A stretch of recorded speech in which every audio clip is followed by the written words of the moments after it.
दिल्ली के जहांगीरपुरी में रोटी मूवमेंट के राष्ट्रीय अध्यक्ष पंडित सुखबीर शर्मा ने एक मीटिंग का आयोजन किया, जिसमें जहांगीरपुरी में हो रही चोरी मर्डर जैसी घटनाओं पर गहन चर्चा की गई। कार्यक्रम के दौरान पंडित सुखबीर शर्मा को पता चला कि डीटीसी में मार्शल की पोस्ट पर काम करने वाला भारत नागपाल को ही दिल्ली सरकार से इंसाफ नहीं मिल पा रहा है। इस बात पर पंडित सुखबीर शर्मा ने क्या कहा, देखिए हमारी खास खबर में।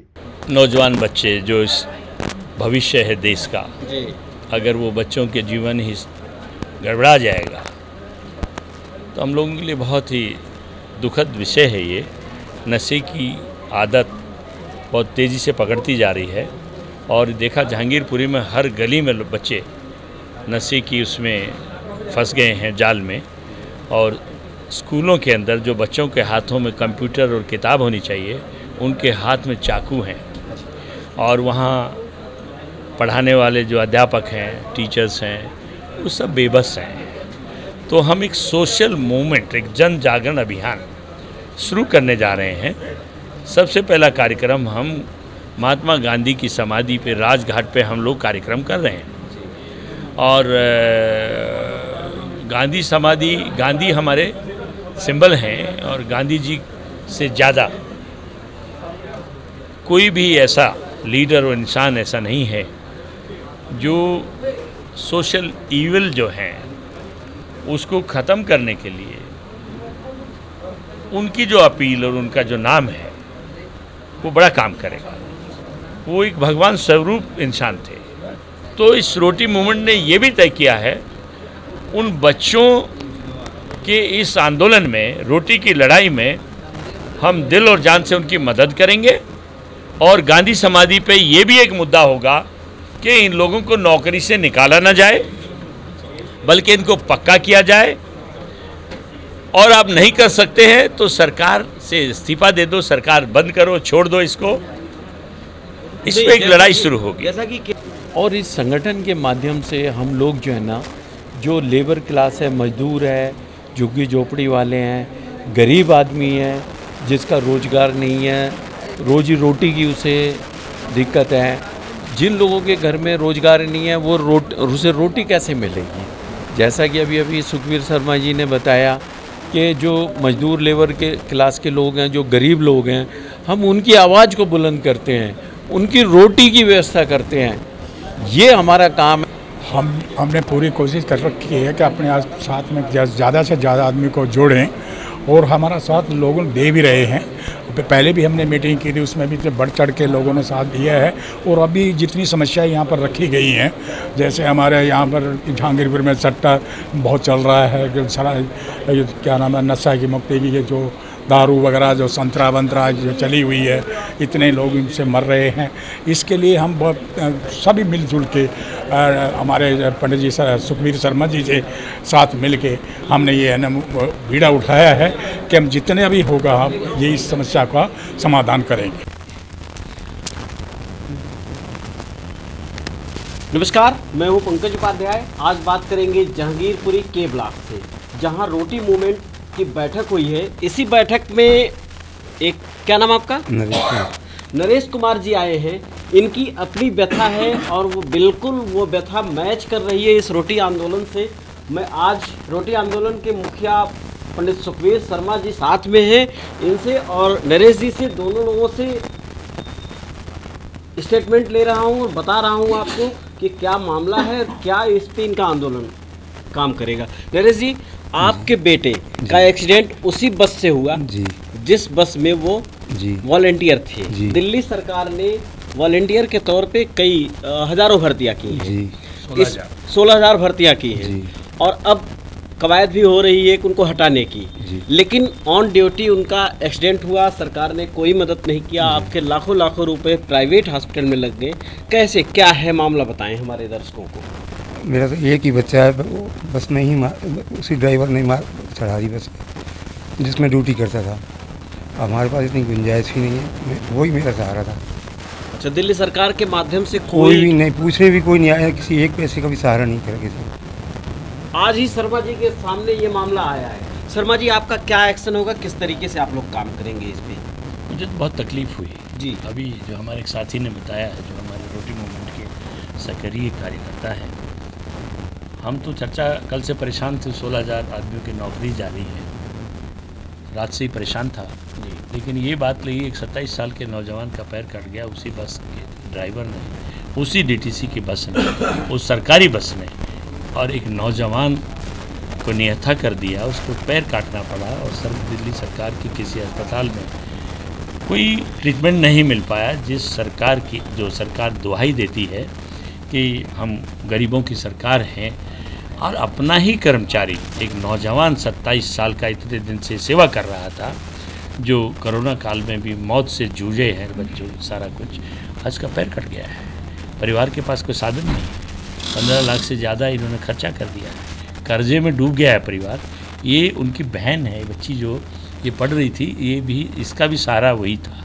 तो ये बच्ची, इसका जीवन क्या रहेगा? एक बूढ़ा बाप जिसका कोई सहारा नहीं है, 2 बच्चे हैं, तो क्या होगा? और ये छाती ठोकते हैं कि जो लोग बलिदान देंगे उसको हम 1 करोड़ रुपया देंगे। एक 27 साल के बच्चे ने, ये बलिदान नहीं है, उसकी टांग को काटना पड़ गया। सिविल डिफेंस वॉलंटियर, अब उसमें कह रहे निष्काम सेवक। अरे केजरीवाल जी, आप और आपके ट्रांसपोर्ट कमिश्नर की टांग कट जाए, एक्सीडेंट हो जाए, आप, can you believe it, this tragedy with a poor person, गरीब आदमी, गरीब परिवार, बहुत तकलीफ की बात है। और जहांगीरपुरी एक गरीबों की बस्ती है, एक ऐसी बस्ती है जहाँ मोस्ट डिप्राइव्ड लोग थे दिल्ली के। सरकार ने, पिछली सरकारों ने किस हालात में इनको यहाँ बसाया था। आज ही रोटी की लड़ाई लड़ रहे हैं, तो हम इस बच्चे की लड़ाई को पूरा लड़ेंगे। सरकार को भी वो करेंगे कि इसको मुआवजा दे, इस परिवार में उसको भी कोई उस तरीके की नौकरी दे, उसकी बहन को भी एडजस्ट करे और उसको मुआवजा दे। ये कम बलिदान नहीं है। 27 साल के नौजवान को जो आपने हैंडीकैप कर दिया, उसका पैर कट गया है, तो इसको 1 करोड़ रुपया दो पहले तो, ताकि ये परिवार अपना कर्जा उतारे और ये उसको परिवार सेटल हो पाए, उसका बाकी का जीवन ठीक हो बच्चे का। इसमें आंदोलन में इस मांग के साथ कि 1 करोड़ रुपए उस परिवार को दिया जाए, आप कब से और कैसे शुरू करने वाले हैं? अभी G20 के कार्यक्रम चल रहे हैं, सारे के सारे धरने प्रदर्शन जो भारत सरकार ने स्थगित कर दिए हैं, क्योंकि अब मेहमान नवाजी कर रहे हैं, विदेशी मेहमान यहाँ पे आ रहे हैं, सारी मशीनरी उस पर लग रही है। जैसे ही ये ख़त्म होगा तो ये आंदोलन हम लोग, आपको बताया कि गांधी समाधि से हम शुरू कर रहे हैं। गांधी समाधि पे 1 दिन का हम धरना देंगे, और उसके साथ साथ दूसरी जो सामाजिक बुराइयां हैं, नशा मुक्ति है, क्राइम है, बच्चों स्कूल में जो बच्चे हैं उनके हाथ से में जो है चाकू की बजाय किताब और कंप्यूटर आ जाए, तो उस पर हम काम करेंगे और इस परिवार को, इस बच्चे को हम इनके साथ खड़े होंगे। मेरा नाम भारत नागपाल है। क्या घटना हुई थी, क्या सर, ये डीटीसी बस द्वारा बस मेरे पैर पे चढ़ गई थी, तो उस दौरान ऑन ड्यूटी था उस दिन में, और मेरे पैर, ड्राइवर द्वारा मेरे पैर की ये हालत हो गई, आधा पैर मेरा काटना पड़ा है डॉक्टर द्वारा। मेरे पैर के पंजे पे बस चढ़ी थी, जो उसी दौरान मेरा पैर ही काटना पड़ा था, और अभी हालत हो गई है कि मेरा आधा पैर काटना पड़ा है। जिस दिन ये ड्यूटी पे जाएंगे उसी दिन की तनख्वाह देते, तो डेली वेजेस से भी ज़्यादा प्रताड़ना इनकी हो रही है। जब ड्यूटी पैसे दे दें किसी को तो ड्यूटी लगातार मिल जाए, इनके मन मर्जी की पोस्टिंग मिल जाए, हर जगह इनका शोषण है। और शोषण की हद ये है, कितने नंबर बस पे आप काम कर रहे थे? 185। ये बच्चा रूट नंबर 185 पे काम कर रहा था, जो कहाँ से? GT डिपो से पहले नथुपुरा जाती है, नथुपुरा से इब्राहिमपुर नाम मेरा हुआ है। इब्राहिमपुर। कैसे आपका एक्सीडेंट हुआ? इस पे मैं अभी अलग पूछूंगा, एक सवाल आपसे पहले कर लेता हूँ। हाँ। शर्मा जी, ये अभी आज आपको पता चला मामला, और तब पता चला जब आज एक अलीपुर SDM ने आदेश बाकायदा अपने यहाँ से जारी किया है कि इन 16,000 कर्मचारियों को हम पे नहीं करेंगे कुछ। ऐसे में इनका एक्सीडेंट, आप बहुत लेबर के बारे में अच्छी जानकारी रखते हैं, लेबर वेलफेयर बोर्ड के चेयरमैन भी रहे हैं, ऐसे में सरकार के खिलाफ लेबर के क्या अधिकार होते हैं, और आप इसको अधिकार को इनको कैसे दिलाएंगे, इनके अधिकार को कुछ बताएं। देखिए, ऑन ड्यूटी इस बच्चे का एक्सीडेंट हुआ है। जिस बस में काम कर रहे थे उसी बस ने इसके ऊपर उसी चढ़ा दिया गया है। उसी बस से ये जो इसको हैंडीकैप कर दिया, इसका पूरा पैर चला गया, 27 साल के नौजवान को बिल्कुल बर्बाद कर दिया। तो एक एम्प्लॉयर होता है, जब हम प्राइवेट सेक्टर में भी काम देखते हैं, बादली इंडस्ट्रियल एरिया में एक दिल्ली फायर सर्विस का पॉन्ड था जिसमें पानी भर के रखते थे जी।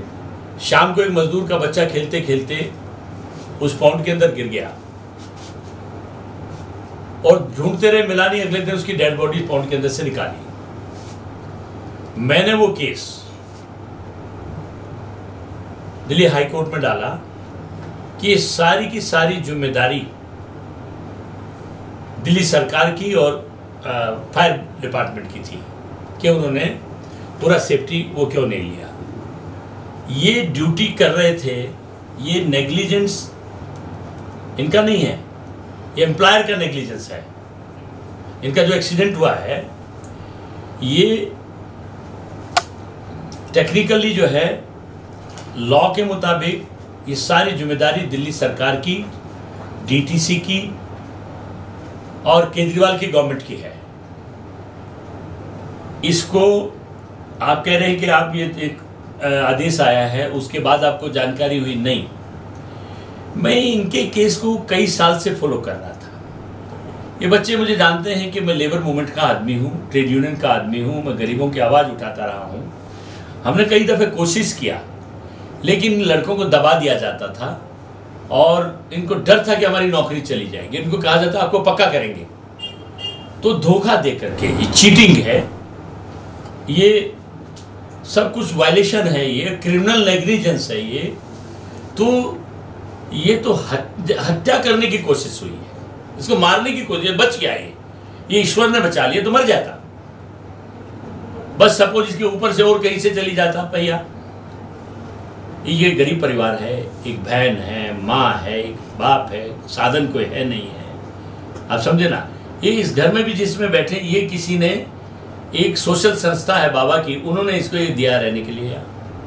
इनके पास तो अपना ये भी साधन नहीं कि कहीं ग्राउंड फ्लोर पर अपने बच्चे को रख सके।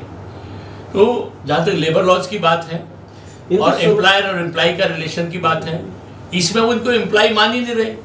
ये ऑर्डर तो कल आया, फोन आए जिससे मैं विचलित रहा और उसी मूवमेंट को, रोटी मूवमेंट, एक अर्जेंट मीटिंग हमने रोटी मूवमेंट की बुलाई। फिर इनमें हमारे साथी हैं, इन्होंने बताया, सुधीर जी ने हमको बोला कि वैसे से एक बच्चे की टांग चली गई है, आप तो नौकरी की बात कर रहे हैं शरीर। हम पूरा इसके लिए आंदोलन प्लान कर रहे हैं और ये आग की तरह चलेगा मामला।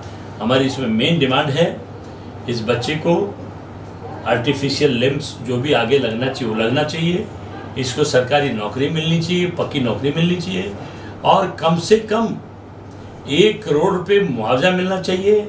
और इसके अलावा जिन लोगों का फॉल्ट है इसको इस एक्सीडेंट के लिए, उनके ऊपर मुकदमा दर्ज होना चाहिए। ट्रांसपोर्ट का जो कमिश्नर है, ट्रांसपोर्ट डीटीसी का जो चेयरमैन है, उनके खिलाफ ये क्रिमिनल नेग्लिजेंस का सारा मामला उनको दर्ज होना चाहिए। अभी तो और भी बहुत बच्चे होंगे, एक बच्चा है तो अभी आज ऐसा हमको मिला है। 17 जुलाई को भैया 3-3:30 बजे के आसपास, 3 साढ़े 3 बजे के आसपास मेरे पास फ़ोन आया कि मेरे ड्राइवर, इसने भाई ने फ़ोन किया कि मेरे साथ ऐसी प्रॉब्लम हो गई है। देन मैंने ड्राइवर से बात की तो वो कहता हल्का सा पैर मुड़ा, कोई दिक्कत वाली बात नहीं है, आप वहाँ पे पहुँचो, बस सफदरजंग पहुँचो। तो 17 तारीख को भाई के पैर पे डीटीसी बस, भाई ऑन ड्यूटी था, बैक करवाने के लिए नीचे उतरा ड्राइवर के कहने पर। देन बिना साइड मिरर को देखे ड्राइवर ने बस मोड़ ली, जिसकी वजह से जो राइट फुट था उसके ऊपर से बस का टायर गया और उस वहाँ पे जब टायर निकला तो पैर तो पूरा कट चुका था बहुत बुरी तरह।